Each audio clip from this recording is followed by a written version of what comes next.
Have you ever experienced a sudden rush of light and power during meditation, only to wonder whether it was genuine insight or an illusion playing tricks on your mind? Have you ever questioned whether the experiences you call awakening might actually be veils of confusion masquerading as wisdom?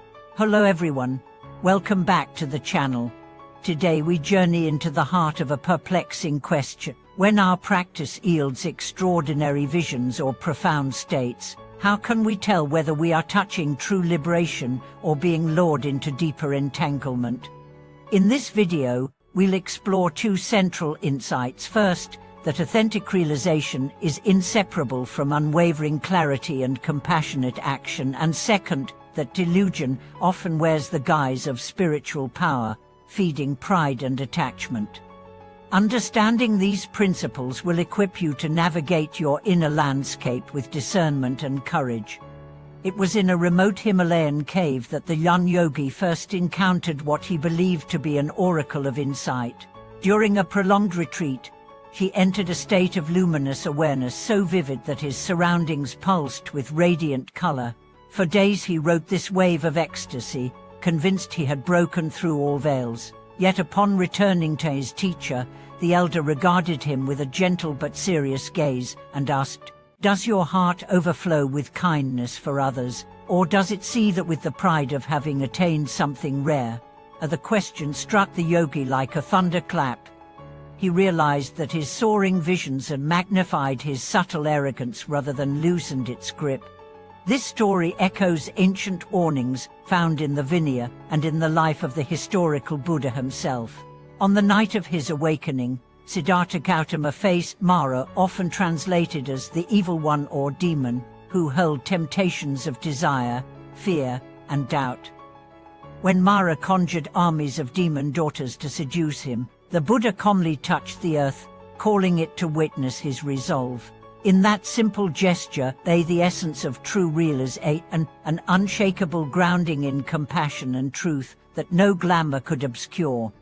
Delusion is in practice often arise when we mistake powerful experiences for final truths. A surge of bliss may feel like ultimate freedom, yet if it leaves us craving more or fearing its loss, it remains within the cycle of craving and aversion. Genuine awakening liberates us from all clutching, opening the heart to every being without exception. It does not exalt the practitioner, but dissolves the boundary between self and other. How then do we discern?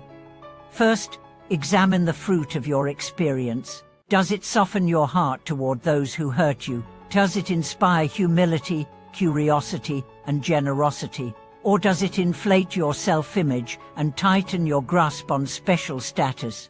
A genuine shift will naturally spark compassionate engagement, volunteering to help, listening more deeply to friends in pain, offering kindness without expectation of return. Second, check the stability of the mind. Delusional highs rise and fall like waves, leaving turbulence behind.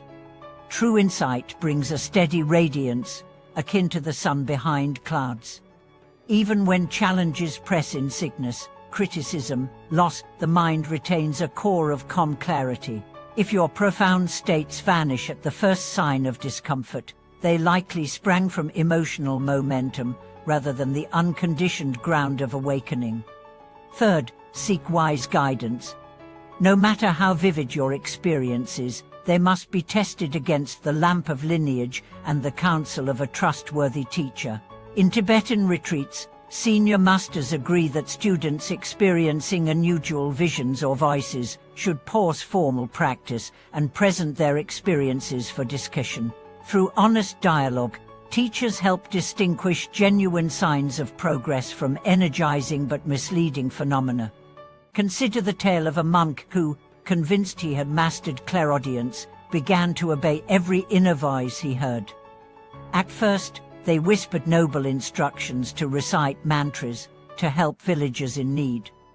But soon the voices grew insistent, demanding food at odd hours and urging him to abandon communal study. Isolated and confused, he fell into fear and exhaustion. Only when his teacher intervened, gently questioning the sources of each command, did the monk relearn how to test inner voices by their ethical content and their effect on his well-being. Beyond stories, daily practice offers profound checks. Cultivate mindfulness in every action: eating, walking, speaking. Notice whether states of exaltation claim you or whether you remain present, attentive to the smallest detail. Reflect on ethical precepts.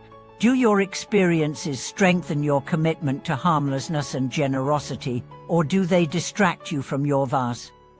When realization integrates fully, life itself becomes the practice. The moment you wake, the moment you sleep, the mundane and the magnificent blend into a seamless path.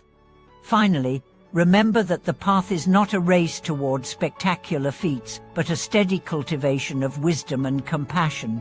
True awakening surpasses all concepts, yet its hallmark is unmistakable love for all beings and fearless honesty with oneself.